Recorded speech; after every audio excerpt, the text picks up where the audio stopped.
Welcome to today's episode of People and Strategy. I'm your host, Mo Fatalbab, President of International Facilitators Organization.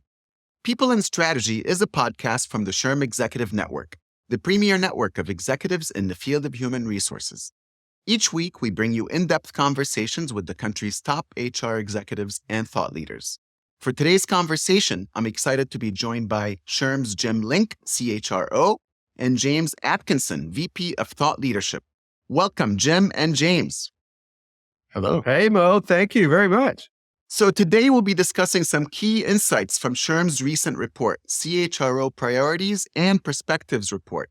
We're going to delve into this research in three sections: priorities for 2025, challenges, and then the anticipated trends. So my first question for you guys is, what are the core priorities for HR leaders in 2025, and what does this signify for the year ahead? Let's start with you, Jim. There are so many things that are happening in the world around us right now. And the research that Dr. Atkinson and his team have conducted is confirming what those of us who are in this practice already feel. So with all of these changes that are happening, skills are certainly important. Leadership identification and development is certainly important. There are so many things that are on the plates of human resources practitioners, many of whom are in our audience today, that those two alone, skilling and leadership management and leadership identification and development, are certainly taking up a lot of time. And Dr. A, I think that's exactly what we saw in some of the research, among other things, right? Yes, absolutely. You hit the nail on the head when we talk about the key priorities for 2025. Actually, leadership and manager development really rises up to the top. More than half of CHROs tell us that that is one of their top three priorities for 2025. And as Jim was saying, there's so much change there's a lot of kind of transformations that's happening in many organizations. So you want to make sure that you have the right leaders and that they are prepared to lead through all of that change, which gets me to that second big priority, which is both organization design and change management. That's kind of that number two priority of ensuring that, one, you are prepared for that change, you're communicating to your employees about that change, and that you're setting yourselves up in terms of your structure to align with the business priorities for the year.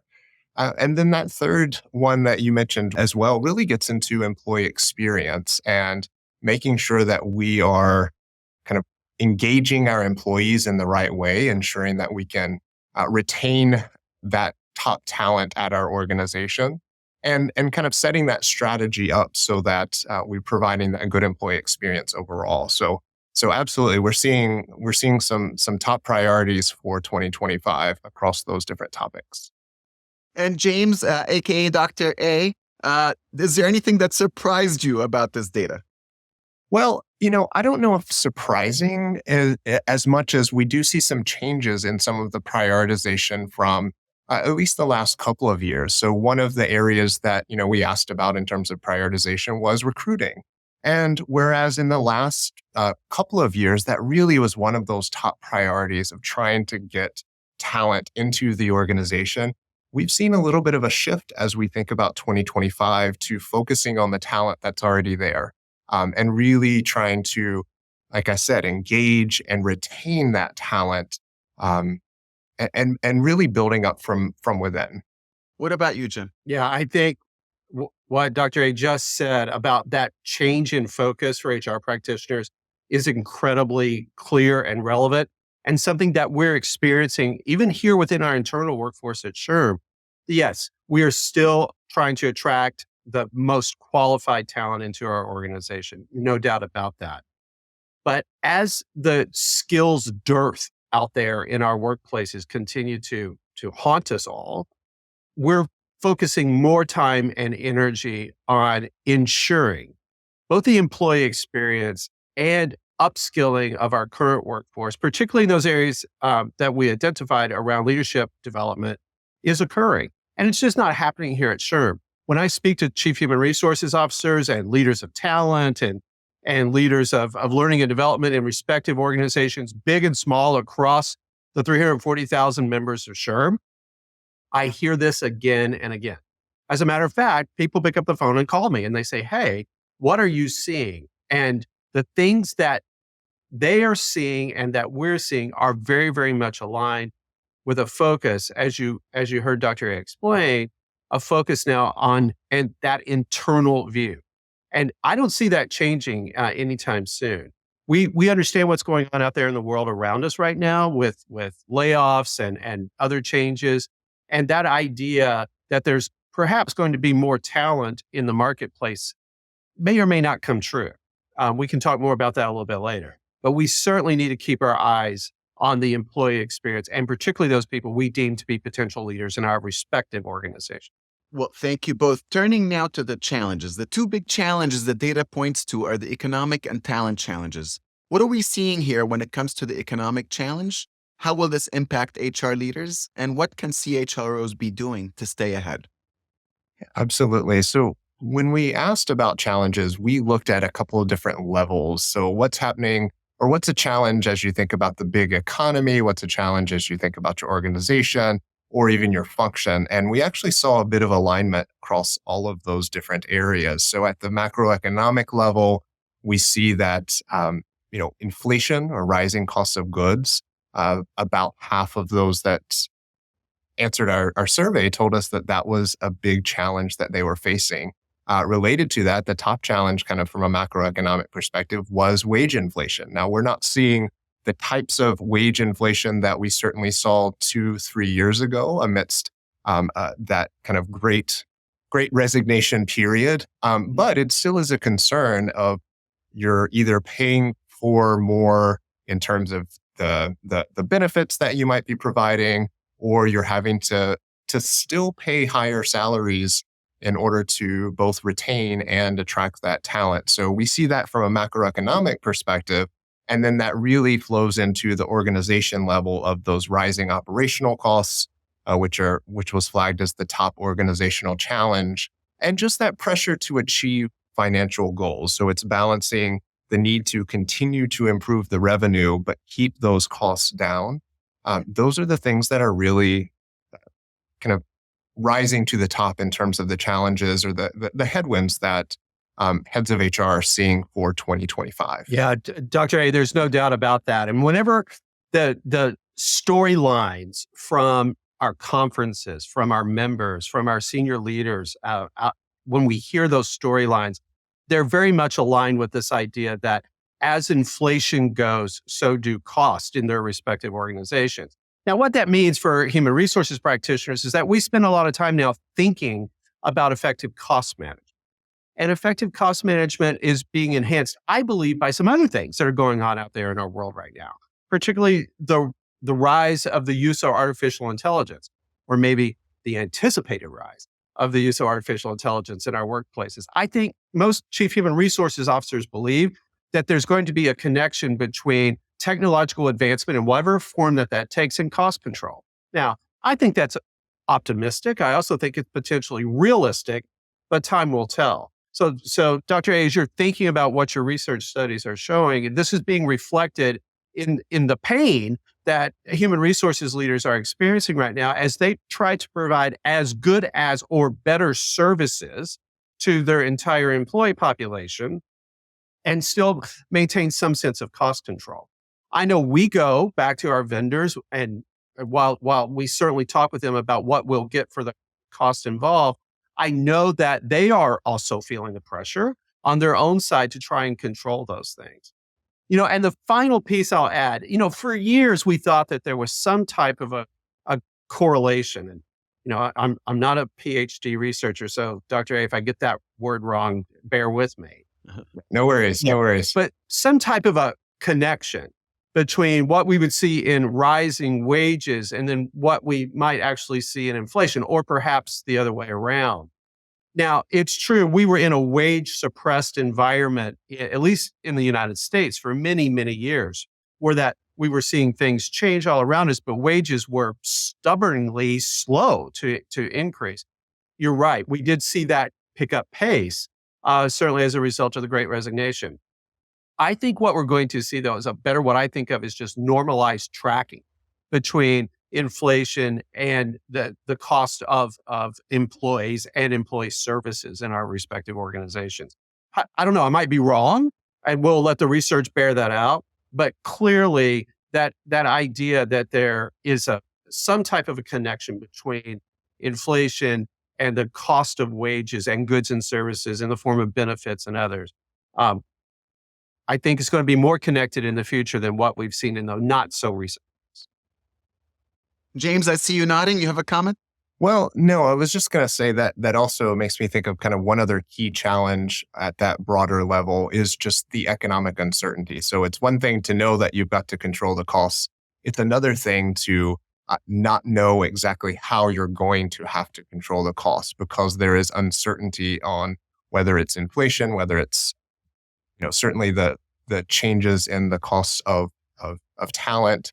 And so it's both the pressure to deliver your numbers, but it's also the pressure to do that in an environment where you're not sure how the things you change right now might affect those numbers. Now, Mo, this is interesting because if you're a chief human resources officer listening to what Dr. A just said, that's a fascinating point. And I think it's very salient and very relevant. That effective management of cost, of all things related to the financial side of being a chief human resources officer can either give you great energy or it can rob you of energy. All right. And I think on any given day, we could find it to be one or the other. My best advice in working with it is find that financial partner, find that research partner, find that person who understands the connectivity in such a way that they can help you manage through that.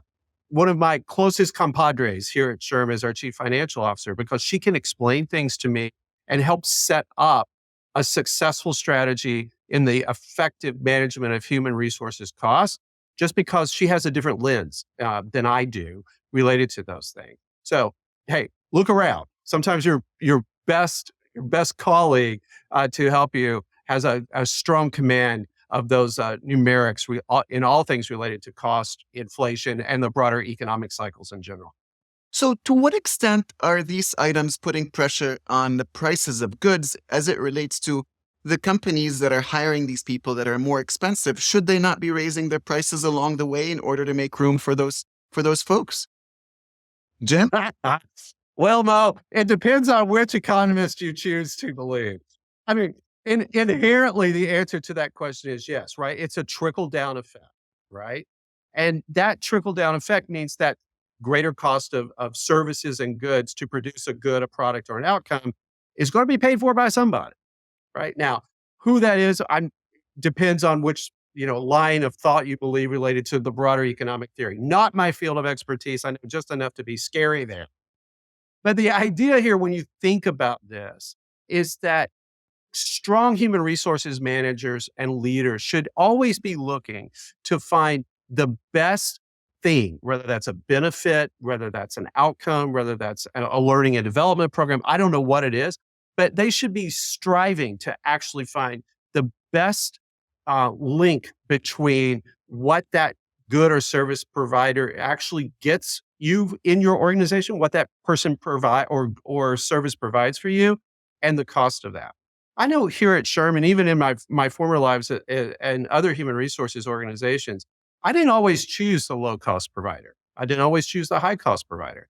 I chose the provider who could connect for me the outcomes that I was looking for in the form of an employee experience or an employee learning or anything else that would help lift my organization and align that with the likelihood of a better outcome for the business. James?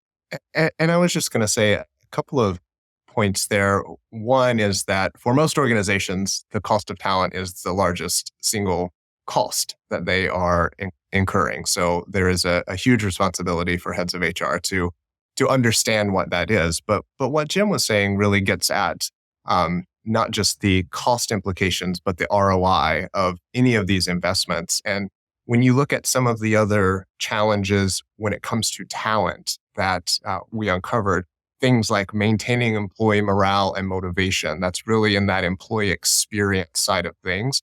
What are the things that you are spending money on to produce higher performing employees?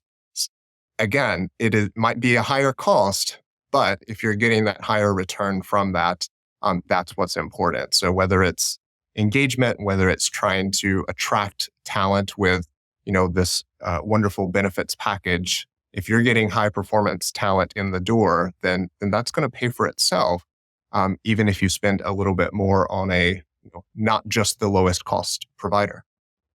So let's talk about those talent challenges. You mentioned employee morale, motivation. We want to add upskilling, which is another one that came up. How are leaders currently approaching these issues, and how do you think they'll need to adjust to meet the demands for 2025? Jim. Well, the first thing is awareness. And that's one of the reasons why we're sitting on this podcast today with our audience, is understanding what we're seeing from a research perspective and then confirming that from a practical or application-based approach. That's the most important thing, is to get your arms around those matters.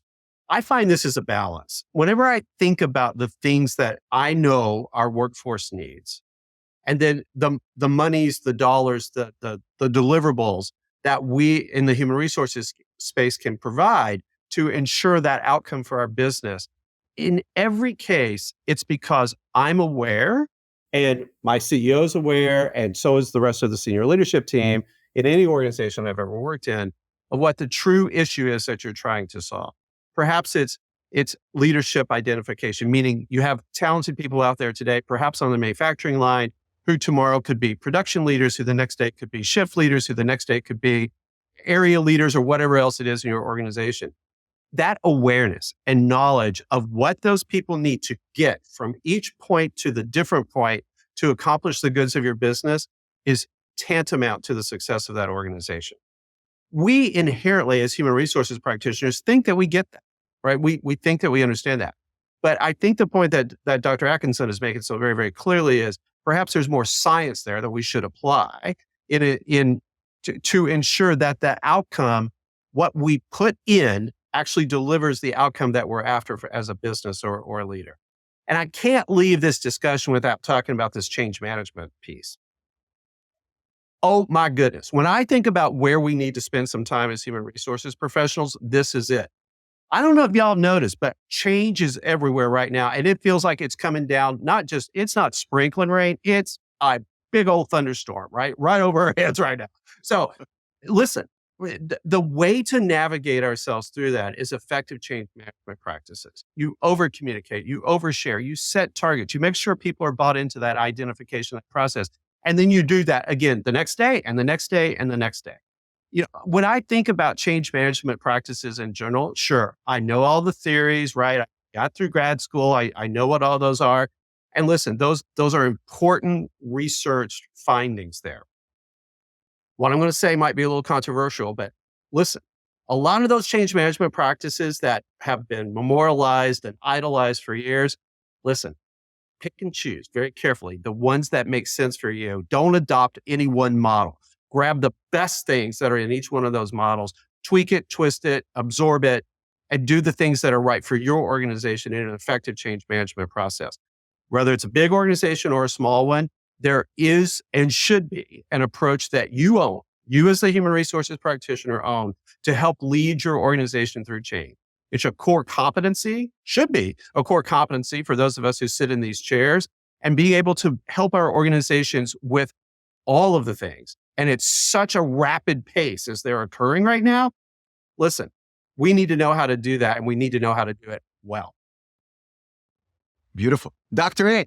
Yeah, the only thing I'd add is, we talked about that being one of those top 3 priorities is really that change management piece. And I think there's really an opportunity for HR, for the heads of HR, to be at the center of all of those processes across the organization where change is huge. And I know we talk a lot about technological change, but there's generational changes that are happening within the workforce. There's kind of new and different ways that people are doing work, whether it's remote, et cetera. And so I think it's important to make sure that HR is in the center of all of that and driving the change management as it's happening across the organization. And certainly the communication side of it and bringing employees along that journey is really key and key to being successful at not just a change management initiative, but a change management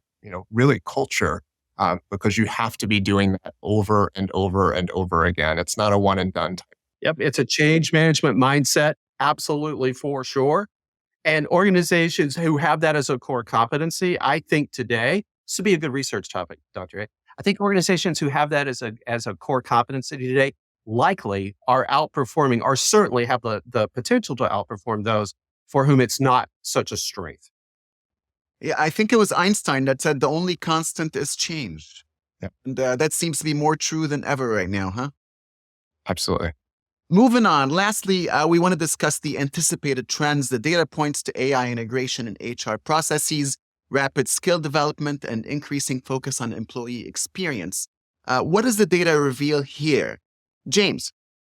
Well, we can't have a conversation without talking a little bit about AI. And unsurprisingly, when we asked our heads of HR, what are the big trends that you see for 2025? We asked on a lot of different topics, and over, anything related to AI was kind of rising to the top. So, 9 and 10 tell us that they really think that there will be a much more prevalent integration of AI into the workplace. More than 8 and 10 say that it's going to be a much bigger part of the HR function moving forward. And I think this goes back to what we were just talking about in terms of change, but also just thinking about how you are preparing your workforce for all of this that is coming. Even some of the newer types of AI, thinking about autonomous agents, whereas that didn't rise to the top of some of the other things. We still saw almost 7 and 10 saying that that's going to be a bigger deal in 2025 than before. And so, like I said, it's about preparing your workforce, your leadership for these things to come, and making sure that your HR function is ready to lead in that change. In this year alone, the term AI is showing up in job descriptions at a rate 3 times what it was just a short amount of time ago. 3 times. So obviously this is very, very important. I agree with Dr. A. We absolutely, as human resources practitioners, need to own this. Just like we were talking about owning and developing and taking command of change management for your respective organizations, I believe, and SHRM believes, that AI should be a practice and a competency of human resources leaders. As a matter of fact, we should carry our organizations forward in the proper usage of, adoption of, and deployment of AI in our respective organizations. Now, so easy for me to sit here and say that, but that requires a change plan. And whether you have a transformation team or a project management team, or you have others who are interested in understanding how to drive this type of mindset. That's why I pointed it in my head a little bit earlier. What we're describing here is a mindset shift in where, why, and how work gets done, with a focus on the how part. So I know I spend significantly less time doing tasks that used to take hours, I can now do in minutes because of the deployment of AI. And I'm by far no AI expert, but I am learning prompt engineering in new and exciting ways to get what I'm looking for out of AI. So, and with more learning to come. I think the most effective organizations here are establishing what they want from AI integration within their workplaces. And then they're building a project management plan to get there, whether that's mandatory training, whether that's giving people permission to play around with AI, or whatever it might be. I do think that organizations need to pay particular attention to the inherent risks that come along with artificial intelligence. I think they're called hallucinations. There are other things that can come. And listen, just because AI produces an outcome doesn't mean that it's right or that it's valid or any of those other kinds of things, because it's relying on large language models to produce those outcomes. Who knows what's in those large language models? You might not get the right thing. But I can tell you, just in practice, we in human resources need to own this for our respective organizations. Full stop. All right. So many have said that we've returned to an employer market. This gets nuanced, but what are we seeing here when it comes to the employee experience? Jim, with that chuckle, I got to start with you. Yeah, I've watched these trends for years, right? Sometimes the employee's in charge, sometimes the employer's in charge. I mean, I have a thought here related to this. As long as our labor market continues to be what it is today, I think it's more employee centric than it is employer centric. Now, I understand some of the current tide indicators, right? As it relates to layoffs and those types of things are occurring. I get that. I see that. But when you look at the broader macroeconomic environment, there are still millions of job openings out there. And those job openings are for people who have very specific skill sets. So that mismatch in my mind is between what employees are actually looking for and what's available in the general marketplace of employees. In those types of circumstances, whenever that exists, the employee and the ones with great skills are still in charge in this space, in Jim Link's humble opinion. Thank you. James? Well, I'm going to say that Jim's humble opinion is backed by a lot of data, which is great. He referenced just the fact that we are in a sustained period of labor shortages and have been in for several years, where we simply have more job openings than we do unemployed people in the U.S. in particular. But this is the same trend is happening in many countries across the world as well. And I think that